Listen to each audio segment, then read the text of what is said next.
Hello friends, शुरू करते हैं नीट के सॉल्यूशंस को जो हम इस चैनल पे देख रहे हैं। और यहाँ से बायो का जो है बॉटनी पार्ट स्टार्ट करेंगे हम। देखिए, बॉटनी में स्टार्ट होता है पहला चैप्टर जो कि लिविंग वर्ल्ड है। और आपको बताना चाहूंगा कि लिविंग वर्ल्ड में इस साल कोई क्वेश्चन नहीं आया है नीट में।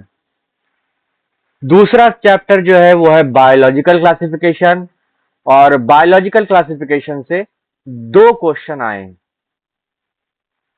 पहला क्वेश्चन जो हम अब देखने वाले हैं बहुत आसान सा क्वेश्चन है। जब आप खोलेंगे एनसीईआरटी, पहले पेज के दूसरे वाले पेज पे देखना एक चार्ट बना रखा है। उस चार्ट में R.H. विटेकर नाम का एक साइंटिस्ट था। उसने 5 किंगडम सिस्टम को किन बेसिस पे प्रपोज किया था उसके ऊपर चार्ट है। फॉर एग्जाम्पल, हमको पता है 5 kingdom Monera, protista, fungi, Animalia, Plantae, ये 5 किंगडम है। इनके कैरेक्टरिस्टिक्स के बारे में इस चार्ट में दे रखा है कि बॉडी ऑर्गेनाइजेशन कैसा है, सेलुलर है, ऑर्गन सिस्टम लेवल है, न्यूट्रिशन कैसा है, हेट्रोट्रॉप है या ऑटोट्रॉप है या सेप्रोफिटिक है, सेल वॉल अगर है तो किस चीज से बना हुआ है सेल वॉल। ये सारी चीजें उस चार्ट में दे रखी है। सभी बच्चे लगभग इस चार्ट को समझ जाते हैं और याद भी रखते हैं। बहुत आसान सा क्वेश्चन बनता है, लेकिन आपको तो पता है नीट नीट है। इस तरह से कंफ्यूज किया गया है क्वेश्चन में। है तो वैसे easy question, but time taking हो जाता है क्वेश्चन, पढ़ने में टाइम लगता है। किया क्या गया है कि कैरेक्टरिस्टिक्स दे रखे हैं, 5 अलग अलग कैरेक्टरिस्टिक दे रखे हैं और बोला है कि इनको इंक्रीजिंग ऑर्डर ऑफ कॉम्प्लेक्सिटी में अरेंज कीजिए। सबसे पहली बात जो एनसीईआरटी में नहीं है और एक नई बात निकल के आती है वो मैं आपको बताता हूं। देखिए, टॉपिक का नाम है 5 किंगडम सिस्टम, दिया है R.H. विटेकर भाई साहब ने। अच्छा, क्वेश्चन में मोनेरा, प्रोटिस्टा, फंजाई, प्लांटी और एनिमिलिया इनके बारे में भी नहीं दे रखा। वो तो हमने लिखा है सीक्वेंस में, तो आपको पता है। याद रखने वाली बात यह है कि इसी सीक्वेंस में जो है कॉम्प्लेक्सिटी बढ़ती है। मतलब मोनेरा सबसे प्रिमिटिव ऑर्गेनिज्म है, आपको पता है। मोनेरा के अंदर बैक्टीरिया आते हैं। उससे थोड़ा कॉम्प्लेक्स ऑर्गेनिज्म प्रोटिस्टा, ये यूकैरियोट हो जाता है। मोनेरा प्रोकैरियोट है, न्यूक्लियर मेम्ब्रेन एब्सेंट है। तो प्रोकैरियोट से यूकैरियोटिक जब बना ऑर्गेनिज्म तो कॉम्प्लेक्सिटी बढ़ गई। तो सबसे ज्यादा जो कॉम्प्लेक्सिटी कम है जिसमें, वो है मोनेरा। उससे ज्यादा कॉम्प्लेक्स हुआ यूकैरियोट, बन गया प्रोटिस्टा। उससे थोड़ा और कॉम्प्लेक्स बन गया, मल्टी सेलुलर बन गया, तो फंजाई। याद रखना, प्रोटिस्टा यूकैरियोट तो है, लेकिन इसके सारे ऑर्गेनिज्म सिंगल सेल्ड होते हैं।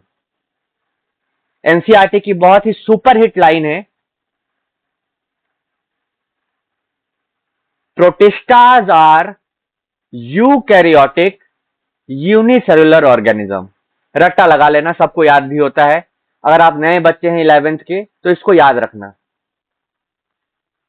मोनेराज आर प्रोकैरियोटिक, इनके जो सेल वॉल हैं वो पॉलीसैकेराइड्स और अमीनो एसिड से मिलके बने होते हैं। ये बिल्कुल याद रख लेंगे।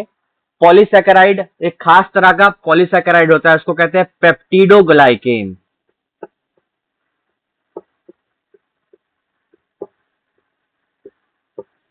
कोई पूछे कि बैक्टीरिया का सेल वॉल किससे बना है, तो ये नीट का क्वेश्चन भी है प्रीवियस ईयर्स में, पेप्टिडोग्लाइकेन से बना हुआ होता है। नाम कैसे है? ग्लाइकेन जो नाम है वो शुगर से आता है। पॉलीसैकेराइड्स मतलब शुगर, वहां से ग्लाइकेन।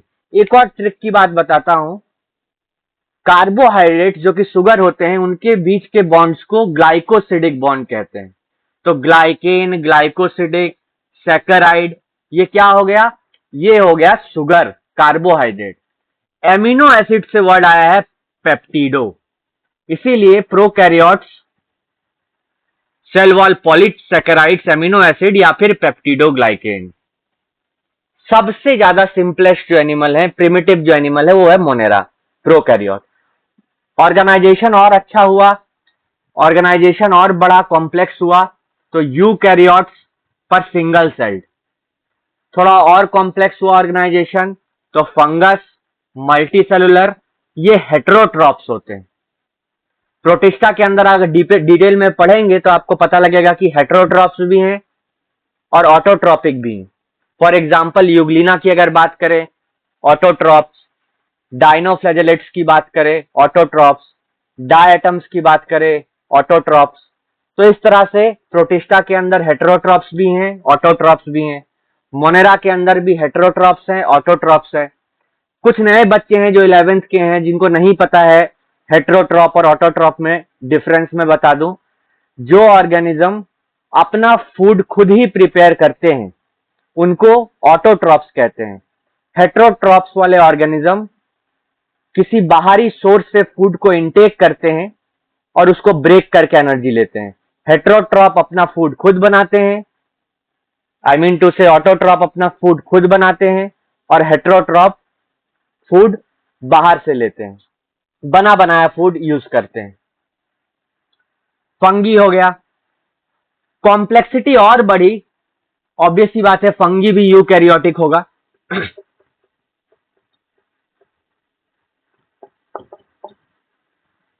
इन पांचों किंगडम में बस मोनेरा ही है जो प्रोकैरियोट है।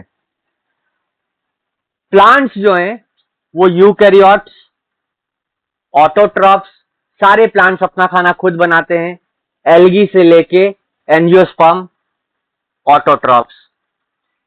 इनके अंदर जो ऑर्गेनाइजेशन होता है वो या तो टिश्यू होगा या तो ऑर्गन लेवल होगा। प्लांट के अंदर आप कभी भी ऑर्गन सिस्टम नहीं देखेंगे। जब मैं मॉर्फोलॉजी पढ़ाऊंगा आपको आगे तब मैं आपको बताऊंगा कि प्लांट्स के अंदर ऑर्गन सिस्टम नहीं होता, ऑर्गन लेवल का ऑर्गेनाइजेशन होता है। एक ट्रिक वाली बात बताऊं, प्लांट्स को ये आप अगर देखें और किसी ने आपसे पूछ लिया कि बताओ तो प्लांट्स के ऑर्गन क्या क्या हैं, तो आप क्या बोलेंगे? आपको तो ये पता है प्लांट के अंदर में सेल्स होते हैं, परमानेंट टिश्यूज होते हैं, कॉम्प्लेक्स टिश्यू होते हैं, सिंपल टिश्यू होते हैं। ऑर्गन कहां पर है? क्योंकि टिश्यूज से मिलकर ही ऑर्गन बनता है। तो प्लांट का ऑर्गन क्या क्या है कोई पूछे अगर तो आप क्या कहेंगे? देखिए सिंपल सी बात है, प्लांट का जो लीफ है वो प्लांट का ऑर्गन है, प्लांट का जो फ्लावर है वो प्लांट का ऑर्गन है, प्लांट का जो रूट है वो प्लांट का ऑर्गन है, प्लांट का जो स्टेम है वो प्लांट का ऑर्गन है। तो ये सिंपल सी एक बात आपको बता दूं। उसके बाद और जब कॉम्प्लेक्सिटी बढ़ा तो सबसे कॉम्प्लेक्स टाइप के हमारे पास जो ऑर्गेनिजम्स आए उनको हमने एनिमेलिया के अंदर रखा, एनिमल्स। और एनिमल्स की एक प्रॉपर्टी होती है कि ये हेटेरोट्रॉप्स होते हैं, होलोजोइक हेटेरोट्रॉप। हेटेरोट्रॉप के साथ साथ अगर मैं इसमें लिख दूं होलोजोइक, मतलब ये किसी फूड को इनगल्फ करते हैं अपने बॉडी के अंदर और उसके बाद उसमें एंजाइम्स डालने के बाद डिग्रेड करते हैं और एनर्जी ऑब्टेन करते हैं एब्जॉर्प्शन करने के बाद। तो प्लांट्स ऑटोट्रॉप, एनिमल्स जो हैं वो हेटेरोट्रॉप्स और होलोजोइक टाइप। साथ ही साथ एनिमल्स भी मल्टी सेलुलर होते हैं।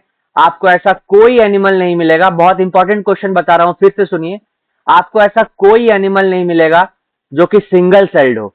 लेकिन याद रखने वाली बात यह है कि फंगस में आपको कुछ कुछ एग्जाम्पल्स मिल जाते हैं जो कि सिंगल सेल्ड फंगस हो। फॉर एग्जाम्पल ईस्ट बहुत फेमस एग्जाम्पल है, सैचरोमाइसिस बोलते हैं उसको साइंटिफिक लैंग्वेज में। प्रोटिस्टा, मोनेरा, ये सारे यूनिसेलुलर। अब अगर मोनेरा के अंदर कहीं पर आपको बात है, थोड़ी एडवांस लेवल भी बात कर लेते हैं क्योंकि ये बॉटनी का पहला वीडियो है। मोनेरा के अंदर एडवांस लेवल में अगर बात करेंगे हम, ऐसे तो मोनेरा क्या है? मोनेरा आपका सिंगल सेल्ड है, सिंगल सेल्ड, या फिर इसी को बोलते हैं यूनिसेलुलर।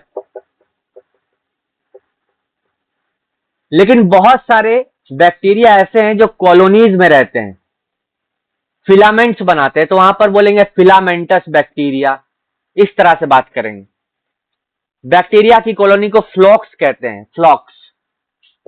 तो ये भी याद रख लेना। बैक्टीरिया कैसा है? यूनिसेलुलर, पर कैसा फिलामेंटस भी हो सकता है। प्रोटिस्टा क्या है, प्रोटिस्टा भी सेलुलर है, यूनिसेलुलर ऑर्गेनाइजेशन है। फंगस में मल्टी सेलुलर, पर कुछ एग्जांपल ऐसे भी है जहां पर यूनिसेलुलर आता है।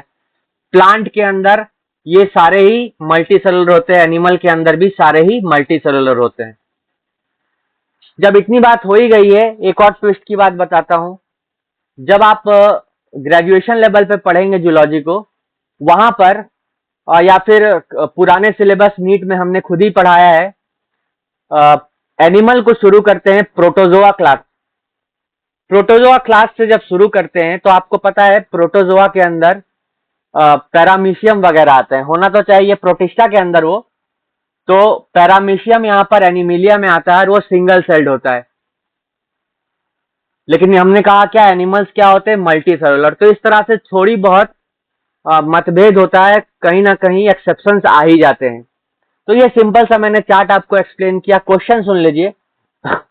ये सारा कुछ नहीं दे रखा था, बस यहां जो मैंने लिख रखा है ये सब दे रखा था, अलग अलग स्वैप करके, मतलब इस ऑर्डर में नहीं था, अलग अलग ऑर्डर में था। और कहा गया था कि इंक्रीजिंग ऑर्डर ऑफ कॉम्प्लेक्सिटी में अरेंज करेंगे।